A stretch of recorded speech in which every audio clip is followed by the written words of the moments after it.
పెట్టుకొని మేము పోరాటానికి బయలుదేరితే 27వ తారీఖు నాడు మీరు కేంద్ర ప్రభుత్వానికి ఆ మినిట్స్ తప్పు అని ఉత్తరం రాశారు. పోనీ రాశారు, దీనికి కట్టుబడి ఉన్నారా అంటే అధ్యక్ష మళ్ళీ ఫస్ట్ ఫిబ్రవరి నాడు మీటింగ్ జరిగితే అందులో కూడా మళ్ళీ ఒప్పుకొని వచ్చిండ్రు. మొన్న నేను వీడియోతో సహా 1 February మినిట్స్ అధ్యక్ష, when all the outlets are handed over to KRMB, these will be under the control of KRMB and will be manned by staff from both the states in equal proportion. This staff will report to KRMB through their salary and other benefits will be paid to the respective state governments. అంటే స్పష్టంగా మేము అప్పచెప్తున్నామని రెండోసారి చెప్పారు.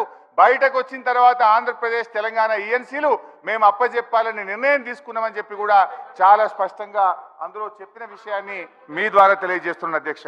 In fact ఇంకో విషయాన్ని కూడా మంత్రి గారు తన వైట్ పేపర్లో ఒక పొరపాటుగా ఏం చెప్పినారంటే గత ప్రభుత్వమే అప్పచెప్పే ప్రయత్నం చేసింది 16వ KRMBలో అని.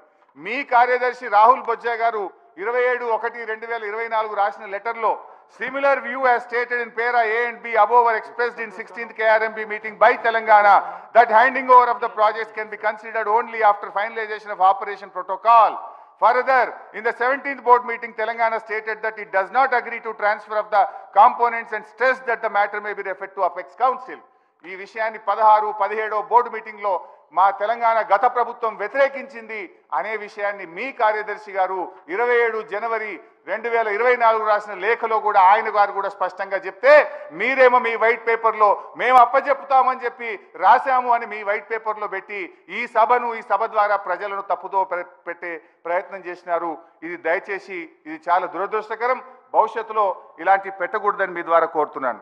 అదేవిధంగా అధ్యక్ష 50-50 రేషియో గురించి కూడా గౌరవ మంత్రి గారు సభలో తప్పుదో పట్టించే ప్రయత్నం చేసినారు. మీరు ఎందుకు 50-50 అడిగారు, 68 అడగాలి కదా అన్నారు.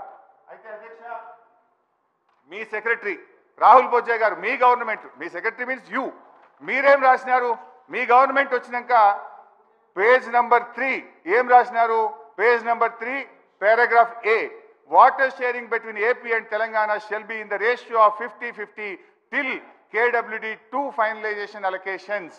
మీరు కూడా మీ ప్రభుత్వం వచ్చినాక 50-50 ఇవ్వమని మీరు కూడా ఉత్తరం రాసినారు. కానీ మీ స్టేట్మెంట్ ఎట్లా ఉందంటే మీరేదో 50-50 ఒప్పుకున్నారని. 50-50 ఎందుకంటే హరీష్ రావు గారు అనేది అంటే 299 ఒప్పుకోమంటాడా? ఇదేనా 299 TMC ఒప్పుకోవని మీ సూచననా? సరే, ఒకటి అధ్యక్ష ఆన్ రికార్డ్ నేను మళ్ళీ స్టేట్ చేస్తున్నా, వారు స్టేట్ చేసే మినిట్స్ తెలంగాణ సెక్రటరీ సంతకం పెట్టలేదు. మా దృష్టికి రాగానే ఈ మినిట్స్ తప్పు, దీనికి కరెక్షన్ చేయడం చెప్పడం జరిగింది.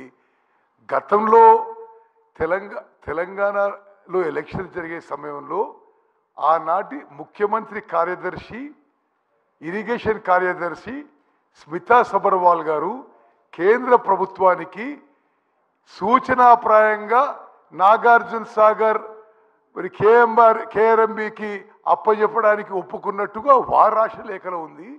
మేము ఏనాడు ఒప్పుకోలేదు, ఒప్పుకోబోము. కృష్ణారావు గారు.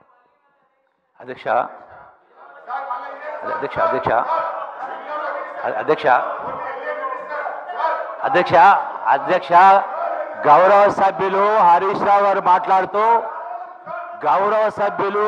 మాట్లాడుతూ నేను శాసనసభకు రాజీనామా చేస్తాను అధ్యక్ష. నేను కూడా చేస్తాను అధ్యక్ష. నా ప్రశ్నకు సమాధానం చెప్తే అది వాస్తవైతే నేను కూడా చేస్తాను అధ్యక్ష. సమాధానం దాట వేస్తా ఉన్నారు అధ్యక్ష. అధ్యక్ష ప్లీజ్ 2 minutes అధ్యక్ష. ఇప్పుడు అశ్వత్థామ అతహ గారిని గట్టిగా మాట్లాడి కుంజరహ అంటే అర్థమే మారిపోతుంది. కృష్ణా జలాలకు సంబంధించి మరి ఛాలెంజ్ దేనిపైన? కృష్ణా జలాలకు సంబంధించి మేము అన్ని సక్రమంగా చేసినాము, మేము తెలంగాణ రైతాన్ని నష్టకారకం చేయలేని మాట మాట్లాడారు. సూటిగా సమాజం పడుతున్నారు. రెండే ప్రశ్నలు అధ్యక్ష, రెండే ప్రశ్నలు. ఒకటి మొన్న హరీష్ రావు గారు మాట్లాడుతూ కూడా స్మితా సబర్వాల్ గారు ఇచ్చినటువంటి in principle we have agreed to hand over the Krishna and Godavari KRMBకి సంబంధించి హ్యాండ్ ఓవర్ చేస్తామని చెప్పిన అడ్డం జరిగింది అంటూ ఇంకో మాట మా గౌరవ మంత్రి గారు మాట్లాడిన సందర్భంలో హరీష్ రావు మధ్యలో అడ్డంకి చెప్తూ మీరు సగమే చదివి మిగతా సగం చదివేన్నారు. మిగతా సగం ఏంటి అధ్యక్ష? ప్రాసెస్ యాజ్ పర్ ప్రోటోకాల్ అన్నారు. అంటే in principle we have agreed అంటే ప్రాసెస్ ఇన్ ప్రోటోకాల్ అప్పటిదాకా మీరు సిఆర్పిఎఫ్ను పంపించలేకుండా కింద అడగడం జరిగింది అధ్యక్ష. అన్నప్పుడు ప్రాసెస్ ఇన్ ప్రోటోకాల్ అంటే ఏంది అధ్యక్ష? అంటే హ్యాండ్ ఓవర్ చేసే ప్రాసెస్ ప్రోటోకాల్ ప్రకారం ఒకటి. రెండవది అధ్యక్ష, బేసిక్ పాయింట్ మీకు రాష్ట్ర విభజన చట్టంలో స్పష్టంగా యాజ్ పర్ ట్రిబ్యునల్ అవార్డు స్పష్టంగా ఉంది. ట్రిబ్యునల్ అవార్డు ఎన్ బ్లాక్ 811 ఉంది అన్నప్పుడు మీకు ఎవరు అధికారం ఇచ్చిండు? 299 512 ఎందుకు ఎవరు అధికారం ఇచ్చిండు? మనకెంత వాళ్ళకి అంత రేటు ఉంది. మీరు ఎందుకు తక్కువ సంతకాలు 6 సంవత్సరాలు